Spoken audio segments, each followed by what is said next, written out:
ഇപ്പോൾ നാം ശ്രവിച്ചുകൊണ്ടിരിക്കുന്നത് morning voice എന്ന ആത്മീയ ശുശ്രൂഷയാണ്. ഇന്ന് ദൈവവചനത്തിൽ നിന്നും കർത്താവിന്റെ ദാസൻ ഡേവിഡ് പി ഐസക് ഗുജറാത്ത് ധ്യാനചിന്തകൾ പങ്കുവയ്ക്കുന്നു.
ദൈവനാമം മഹത്വപ്പെടുമാറാകട്ടെ.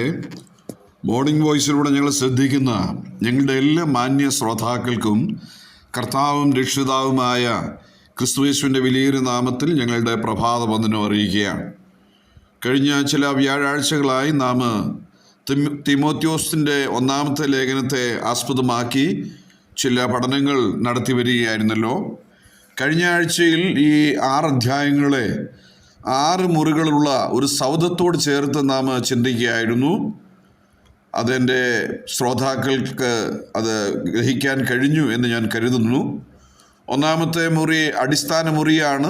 1-ാം അധ്യായം 15-ാമത്തെ വാക്യത്തിൽ ക്രിസ്തുയേശു പാപികളെ രക്ഷിപ്പാൻ ലോകത്തിൽ വന്നു എന്നുള്ളത് വിശ്വാസ്യവും എല്ലാവരും അംഗീകരിപ്പാൻ യോഗ്യമായ വചനം തന്നെ എന്നുള്ളതായ ആ രക്ഷയുടെ ഉറപ്പ് ഉണ്ടാകേണ്ടത് ആവശ്യമാണ്.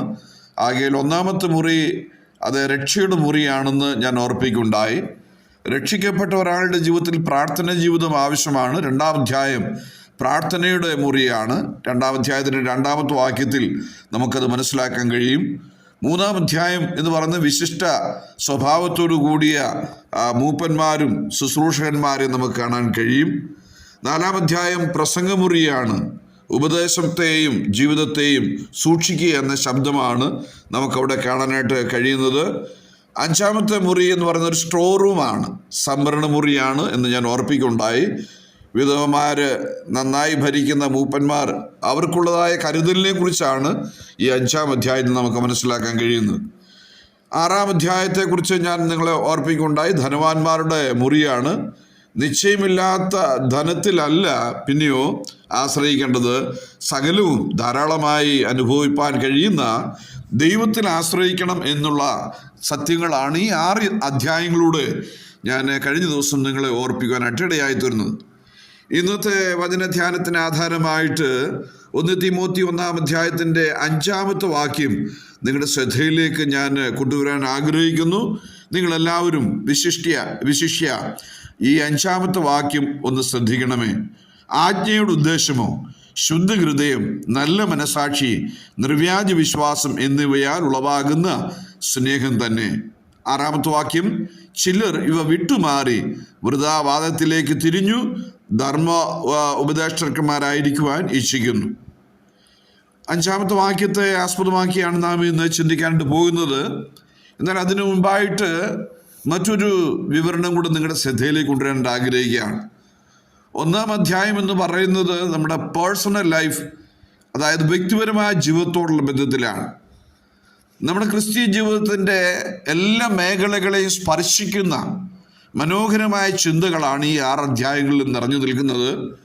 അതുകൊണ്ടാണ് ഞാൻ ഓർപ്പിച്ചത് 1-ാം അധ്യായം നമ്മുടെ പേഴ്സണൽ ലൈഫാണ്. 2-ാം അധ്യായം നമ്മുടെ മോറൽ ലൈഫാണ്. ആ മോറൽ ലൈഫ് എങ്ങനെ ഇരിക്കുന്നു എന്നുള്ളത് തിരുവെഴുത്തിൻ്റെ അടിസ്ഥാനത്തിലാണ്. 3 നമ്മുടെ ഫാമിലി ലൈഫാണ്, ഡൊമസ്റ്റിക് ലൈഫാണ് 3-ാം അധ്യായം.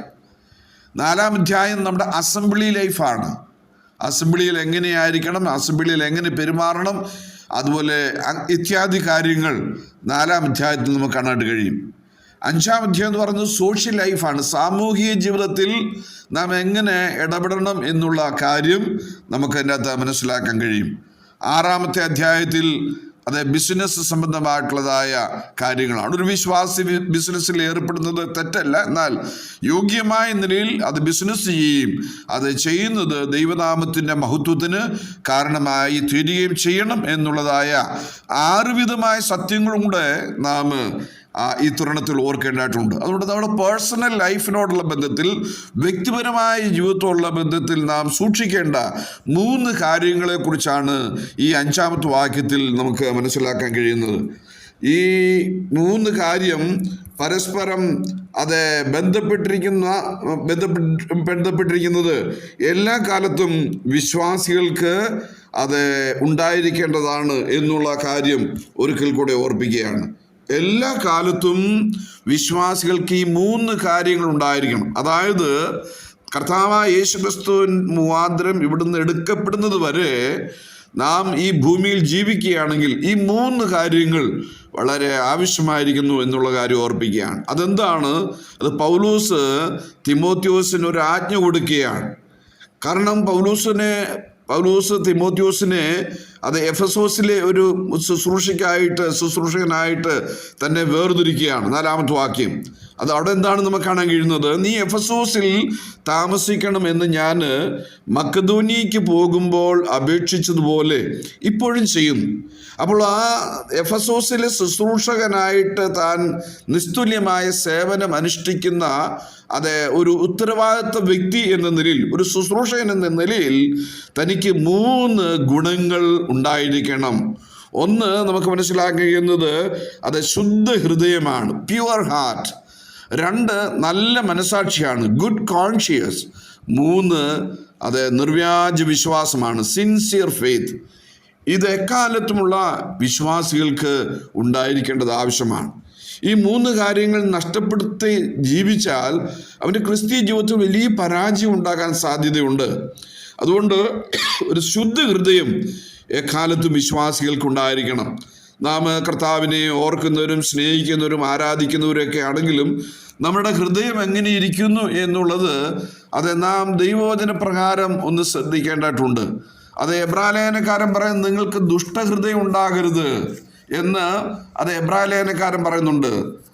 അതുകൊണ്ട് ആ ദുഷ്ടഹൃദയം ഉണ്ടാകാതിരിക്കുവാൻ നിങ്ങൾക്ക് ദൈവജനത്താലുള്ളതായ ഒരു ശുദ്ധീകരണം വളരെ ആവശ്യമാണ് എന്ന് 3-ാം അധ്യായത്തിൽ പറയുകയാണ്.